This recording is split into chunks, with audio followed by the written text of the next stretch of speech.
E aí, pergunto para vocês quais foram as dúvidas que vocês tiveram no vídeo e no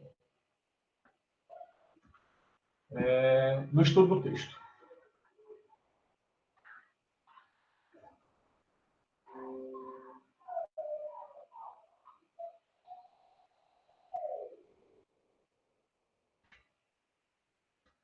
Vamos lá? Não fiquem acanhados. Quais foram as dúvidas que vocês tiveram?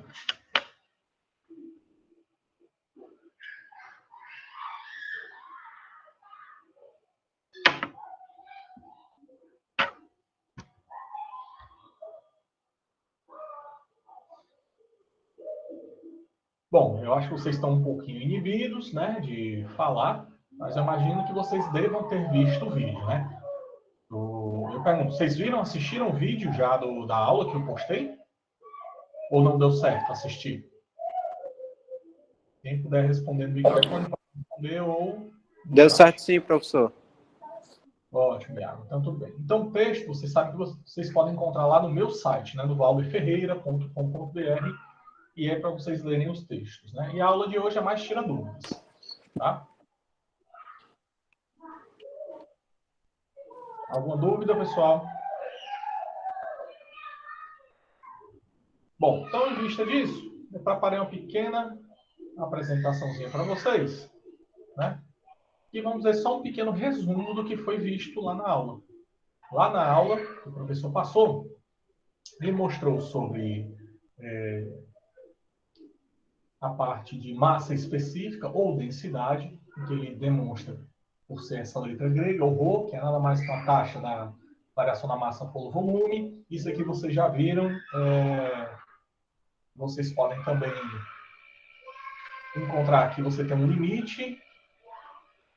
Quando eu tenho o ΔM sobre o ΔV, quando o ΔV tende a zero, isso daqui me dá uma taxa de variação que é a derivada da massa em relação ao volume. Isso aqui é a minha massa específica ou densidade. E aí, quando isso, com uma amostra muito maior que as dimensões atômicas, eu posso simplesmente colocar esse tipo de equação, né? Ρ é igual a M vezes V. E a partir daí, vocês viram também a definição de pressão em um fluido, né? Que a pressão é nada mais que uma grandeza física, que é um escalar, que é a razão entre duas grandezas vetoriais. A força aplicada sobre a determinada área, tá? Só que essa força tem que ser a força perpendicular a uma superfície. Em termos de força, a gente escreve com essa equação e simplesmente posso colocar como pressão igual a força sobre área. E como a força associada à pressão em fluido tem o mesmo modo em todas as direções, algumas vezes a gente utiliza a pressão manométrica, que é a diferença entre a pressão real, ou pressão absoluta, e a pressão atmosférica. Isso é chamado de pressão manométrica. Então, em vista desses conteúdos, vamos fazer uma pequena aplicação deles. Tá? Em 1654, Otto von Guericke, o inventor da bomba de vácuo, fez uma demonstração para os nobres do Sacro Império Romano, na qual duas juntas de 8 cavalos não puderam separar dois hemisférios de cobres evacuados. Supondo que os hemisférios tinham paredes finas mais resistentes, de modo que R na figura, né, esse Rzinho aqui, pode ser considerado tanto raio interno como externo, mostra que o módulo da força necessário para separar esses dois hemisférios é o valor de F igual a π, que multiplica o raio ao quadrado vezes o ΔP. Valber, Oi? o slide aqui está aparecendo para a gente, só a tela inicial dele. Eu acredito que você já esteja em outros e está parado aqui. É verdade. E agora? Para mim ainda está na capa, digamos assim. Entendi, só um minutinho. Rapaz.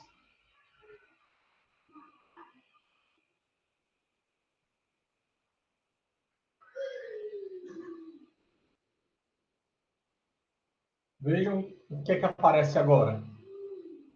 Só um instantinho, que ainda está... Agora está aparecendo uma figurinha. Pronto, agora apareceu a questão aqui. Ótimo. Então, só relembrando aqui, essa questão aí, ele mostra dois hemisférios. Obrigado, João. Me fale mesmo, porque infelizmente a gente tem esses problemas da modalidade remota. Então, você tem uma esfera, né, com raio R, e está sendo puxada por juntas de cavalos aqui, nessa extremidade, e nessa outra. Ele quer que a gente mostre que a força, tá, necessária para separar os hemisférios é o valor de π, R ao quadrado, ΔP. Em que o ΔP é a pressão externa menos a pressão interna. Então, isso significa que ele utilizou uma bomba de vácuo e aqui dentro tem um determinado valor de pressão interna. E aqui fora, ele chama de pressão externa. Tá? E aí, se você lembrar bem, a pressão é nada mais que a razão da força sobre a área. Então, eu vou ter uma força atuando sobre as diversas estruturas aqui nessa esfera. A pressão interna, ok? E a força também da pressão externa, que, como ele está evacuado, a força será bem maior, ou a pressão é maior, na mesma área. Aí você pode dizer, ah, Valber, então, nessa situação eu tenho que a área de uma esfera é nada mais que o valor de 4π vezes R ao quadrado. Então, se eu quiser saber a força dentro da toda a superfície, eu teria que levar em consideração isso daqui. Contudo, se eu quero separar essas duas esferas, então ela tem esse formato aqui, ó. Ela tem o formato de uma meia-lua, uma esfera, e eu tenho uma outra banda da tua esfera. Então, vocês concordam comigo que a interface entre essas duas esferas, do lado 1 e desse lado 2, não vai ser essa interfacezinha aqui? Se eu olhar por frente, essa interface, isso daqui é nada mais que uma circunferência. Circunferência de raio R. E que a área dessa circunferência, ou desse círculo, né, é o valor de π vezes R ao quadrado, que a gente já sabe disso. Ora, se a gente já sabe que a pressão interna, a força, está atuando em todos os pontos do fluido, inclusive vai atuar assim, ó, aqui. E no momento para você separar essas duas esferas, porque uma está sendo puxada para cá e a outra está sendo puxada nessa situação. Então, se a pressão é a força sobre a área, significa que a força é nada mais que o valor da pressão multiplicado pela área. Como aqui a pressão é uma variação de pressão, então tem uma variação de pressão externa, menos a variação de pressão externa determinada pelo ΔP, vai ser multiplicado pela área, não da área da esfera, mas da área que, na iminência de essa esfera ser separada, a área de contato da pressão externa com a pressão interna é essa área rachurada. E, portanto, a área da circunferência. Então, essa AC. E, portanto, a força para separar essas esferas é o valor do ΔP, que multiplicado nas esferas, da circunferência, π vezes R ao quadrado. Ou, mais especificamente, π R ao quadrado vezes o ΔP. Exatamente isso. Como a gente provou. Esse é um item alfa. No item bravo, ele diz o seguinte: supondo que o raio seja igual a 30 centímetros, e a gente vai fazendo logo a substituição, 30 centímetros é a mesma coisa que 0,3 metro, e que a pressão interna é no valor de 0,10 atmosferas. E a pressão externa é 1 atmosfera, determine o módulo da força que as juntas de cavalo teriam que exercer para separar os hemisférios. Então, aqui é a aplicação direta da fórmula. Força é igual ao valor de π vezes o R ao quadrado vezes o ΔP. Lembre que a gente tem diferentes valores de grandezas em diferentes sistemas. Então, eu vou ter que colocar tudo no mesmo sistema. Isso é o valor de π, que multiplica o raio, vamos colocar para metros, 0,3 ao quadrado, multiplicado pelo ΔP, que é o valor da pressão externa, 1 APM, menos a pressão interna, que é 0,1. Portanto, é 0,9 atmosferas. Mas se a gente lembrar, lá nas aulas, ele deve ter visto a relação entre a atmosfera e o Pascal. Como assim? Eu sei que o valor de 1 atmosfera é o valor equivalente a 1,013 vezes 10 elevado à quinta Pascal. onde o Pascal é a unidade de Newton por metro quadrado, que é a unidade de força sobre área. Assim, se uma atmosfera é isso, eu posso multiplicar o 0,9 por aquele valor. 1,013 vezes 10 elevado à quinta Pascal, que é o Newton por metro quadrado. Então, eu vou ter que é o valor de F, é o valor, agora fazendo as multiplicações, por enquanto. O valor de π multiplicado por 0,3 ao quadrado. Esse valor aqui vai dar aproximadamente 0,28 e multiplica o valor, se eu posso colocar logo 0,9 aqui para fora, de 0,9 e multiplica 1,013 vezes 10 elevado à quinta. Aí vejam, aqui 0,3 já estava em metro, portanto o resultado aqui seria metro quadrado. Esse metro quadrado corta-se com esse, resultado Newton. Portanto, essa força vai dar o valor de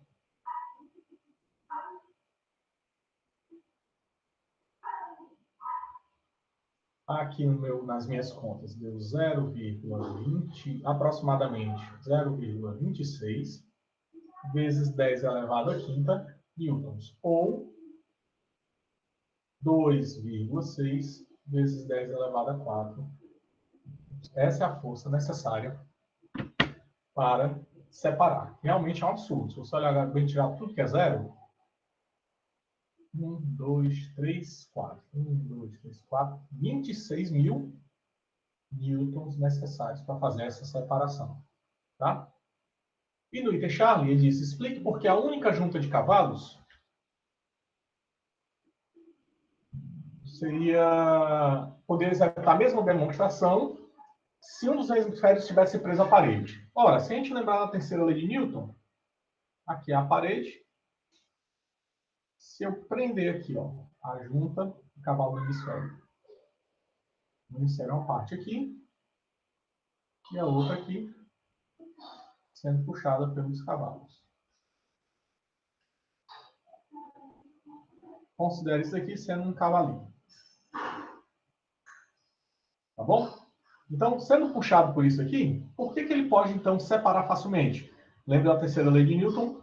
Par, ação e reação. No par, ação e reação, então, você pode puxar e simplesmente deixar fixo aqui, puxar com essa mesma força, porque os dois, o cavalo puxa a esfera, assim como a parede puxa a esfera para o outro lado. Portanto, pode se separar tranquilamente. Ok, pessoal? Tranquilo até agora? Exercíciozinho tranquilo, uma aplicação fácil, né? Sem problemas, tá? Alguma dúvida? Se não tiverem, botem pelo menos um não aí no grupo, só para eu saber se tá ok. No grupo não, quer dizer no chat.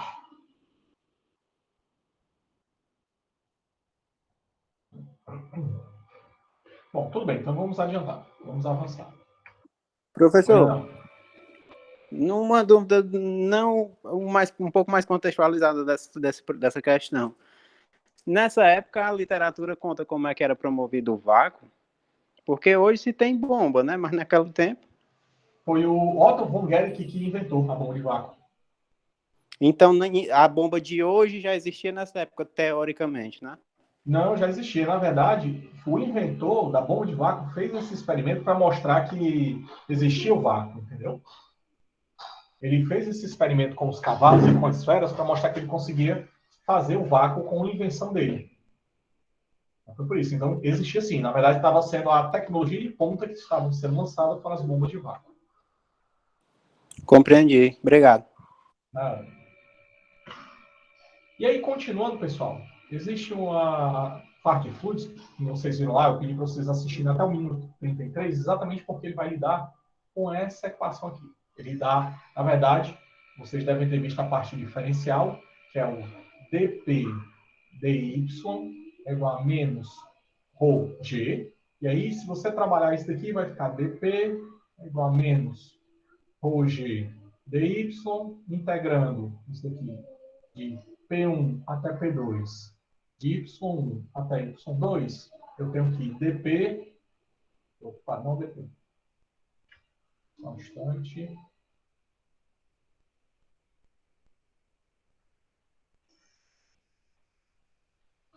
Eu tenho que o P vai variar de P1 até P2 menos ρ G da integral de y, que varia de y1 até y2.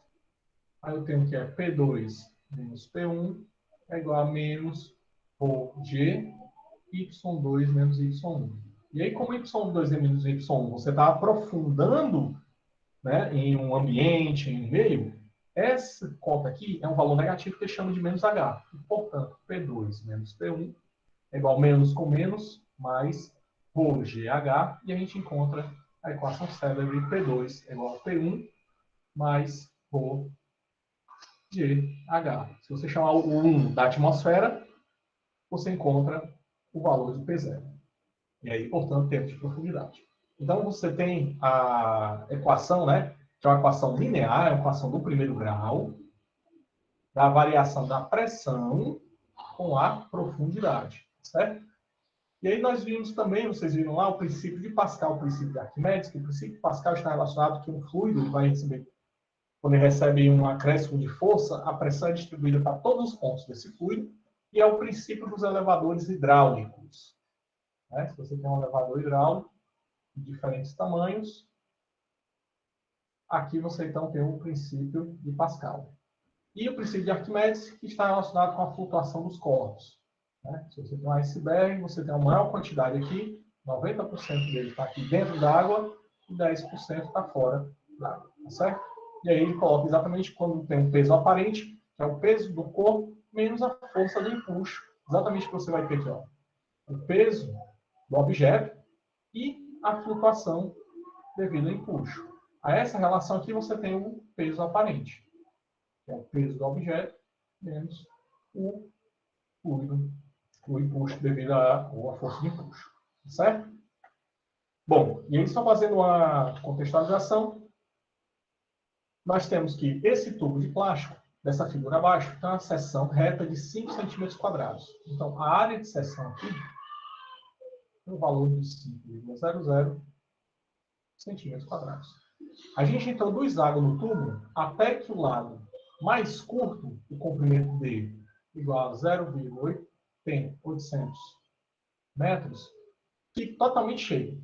Em seguida, o lado menor é tampado, bota-se uma tampa, e mais água despejada do lado maior. Então, vejam bem que aqui, ó, o lado maior ele é bem maior do que o lado menor, claro. Então, aqui, a medida até aqui, do chão, é também o valor de D, só até a altura.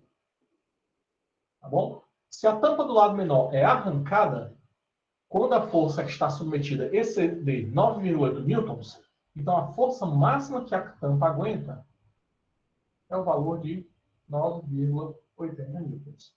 Que a altura da coluna de água do lado maior deixa a tampa na iminência de ser arrancada. Isso quer dizer que a força seja um pouquinho menor que a máxima. Então, vamos colocar que a força seja 9,79. Se a força for 9,79, a tampa não é arrancada. Se ela chegar a 9,80, ela é arrancada. Então, vamos assumir que a força é 9,79. Então, como é que eu utilizo as equações da hidrostática dos fluidos para poder encontrar essa altura? Então, é só a gente lembrar que no princípio de Pascal diz que, ó, se eu tenho esse ponto aqui, a pressão nesses dois pontos, nesse e nesse ponto aqui, tem que ser a mesma. Se eu chamar aqui a pressão de P1, aqui a pressão também é P1. Tá? E aí, a pressão sendo aqui, eu sei que qual vai ser o valor da pressão devido a essa força? Olha, a pressão é o valor da força dividido pela área. Eu sei que a força máxima que ela vai aguentar é 9,80 newtons, mas a gente colocou 9,79. Então, eu tenho que é 9,79 newtons dividido pela seção da área, que é 5 centímetros. Se eu transportar 5 centímetros para metro, que aí seria o valor em newton, mas vamos deixar em centímetros mesmo, então, centímetros quadrados. Então, o resultado aqui vai dar o valor da pressão de 9,79 dividido por 5 que é o valor aproximado de 1,96 newton por centímetro quadrado. Então, essa é a pressão que está logo nessa tampa aqui, na eminência. Pela lei de Pascal, ele diz exatamente que a pressão nesse fluido, então, vai ser transmitida para todos os pontos dele, inclusive para até esse local. E pontos de mesma altura estão na mesma pressão. Então, significa que esse ponto aqui também está a pressão de 1,96 newtons por centímetro quadrado. Então, tem uma coluna de água acima dele que vai estar provocando esse valor de pressão. E como é que eu determino isso? Olha só, aqui fora é a pressão atmosférica. Aqui eu tenho o valor de P1, e eu tenho que aquela equação diz que o valor de P é igual ao valor da atmosfera, mais pressão atmosférica, mais ρ, G, vezes a coluna de água. Se eu desprezar inicialmente a pressão atmosférica, eu tenho que a pressão naquele ponto é ρ vezes G vezes H. E que H? A altura do nível líquido necessária para aumentar a pressão até esse valor. Ora, aqui se é água, vamos colocar a densidade da água como um valor de 1 kg por metro cúbico ou 1 grama por centímetro cúbico. Tá bom? O valor da aceleração gravitacional como 9,81 metros por segundo ao quadrado. E eu quero saber exatamente qual é a altura desse nível líquido.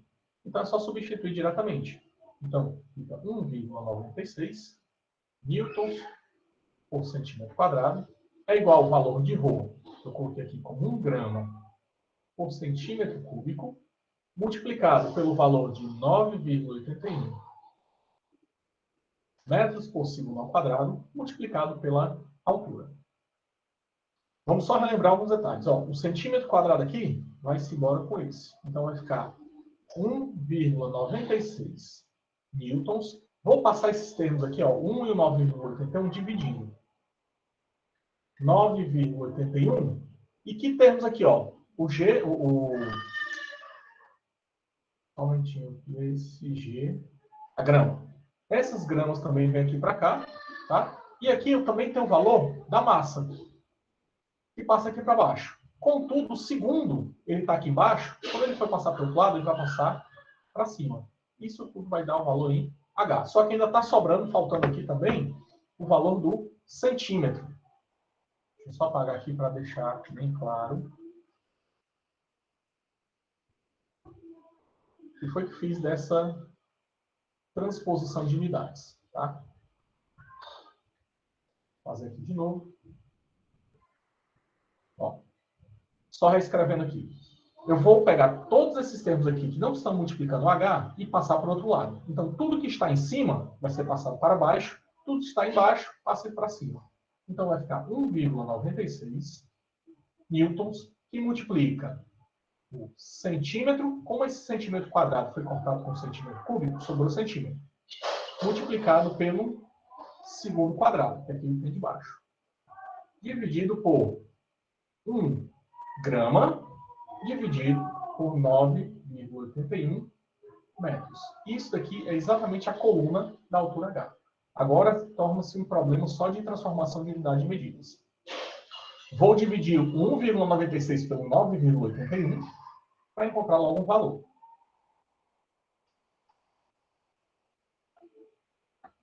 Aqui no meu deu 0,19 aproximadamente.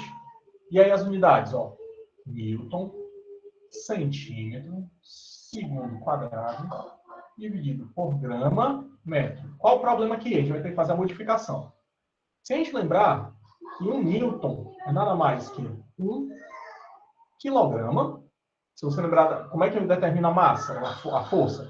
Força é igual a massa vezes a aceleração. Nas unidades do SI, força é em newton, massa é em quilograma e a aceleração metro por segundo ao quadrado. Só que eu também posso escrever 1 quilograma como sendo 1000 gramas metro por segundo ao quadrado. Então, substituindo aqui,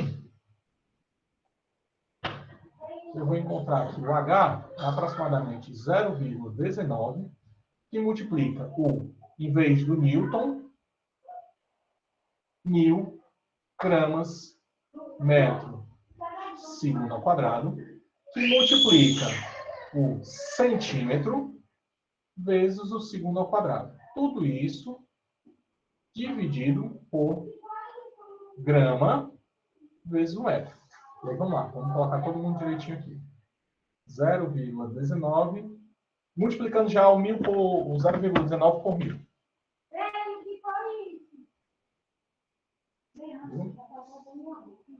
Bom, tem um novo aluno aqui. Filho, olha aqui, ó. Esses aqui são os alunos. Eu passei esse exercício aqui para você. Aí você tinha errado exatamente na parte dessas medidas. Aí deixa eu mostrar. Então, 1000 vezes 19, filho, fica quanto? 19,00, né? Depois, 1, 2, 3... Não, 900 não, filho. Tá certo. Verdade, você tem razão. Não é assim. Não é? É, muito bem. É, pessoal, aula em casa dá nisso mesmo, viu? Olha, filho, os alunos do papai. É água, filho. Olha ali, dá um tchauzinho pro pessoal. Tchauzinho. Não, filho, não. O papai tá terminando aqui, tá bom? Continuando. Ó, então, só terminar aqui a questão. Então, nessa situação, ó, eu vou ficar com grama, metro, centímetro, segundo quadrado, dividido pelo inverso de exercício. Grama, metro. Corta. E ainda tem um segundo quadrado aqui, ó, que já pode ser cortado com esse, que eu cortei com esse. Corto. Resultado, 190 centímetros. Isso daqui é aproximadamente 1,90 metros. Tá certo? Exato, Iago. Tá certo, Lucas? Tá certo, exatamente. Viu? Então, pessoal, ficou tranquilo esse exemplo? Ficou bem claro essa aplicação?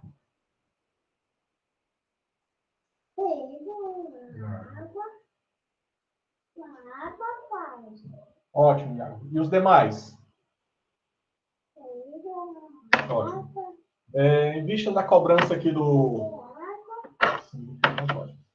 meu novo aluno, pessoal, eu vou deixar para vocês para a gente participar lá no fórum. Eu vou disponibilizar esse material e um pouquinho dessa aula também de hoje para vocês reverem essas aulas. Só que eu vou passar essa questão aqui para vocês. Essa questão é a questão que está no livro do Resdic, que é até interessante. Ela abriu várias discussões, eu e um amigo meu, outro professor de física. Nessa discussão, ela diz o seguinte, ó. Nessa figura abaixo, a água atinge uma altura de 35 metros. Então, daqui para cá.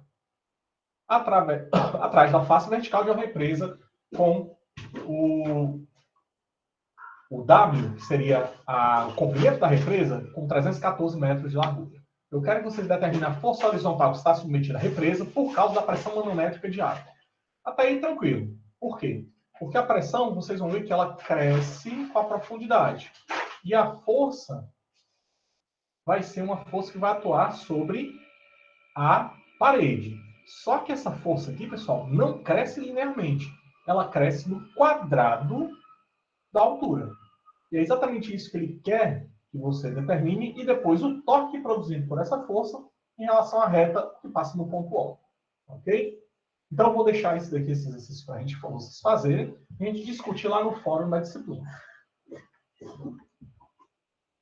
Exatamente. Essa questão é nível bem hard mesmo, tá? Então, professor, nessa unidade vai ter um trabalho igual foi passado na primeira, essa parte de contextualização da Física 2 com a engenharia ou não? Vai sim, podem se preparar. Viu? Tá tranquilo. Pronto, tá ótimo. Então, pessoal, o que eu preparei para vocês é hoje isso daí. Alguma dúvida até agora nessa situação, nessa apresentação?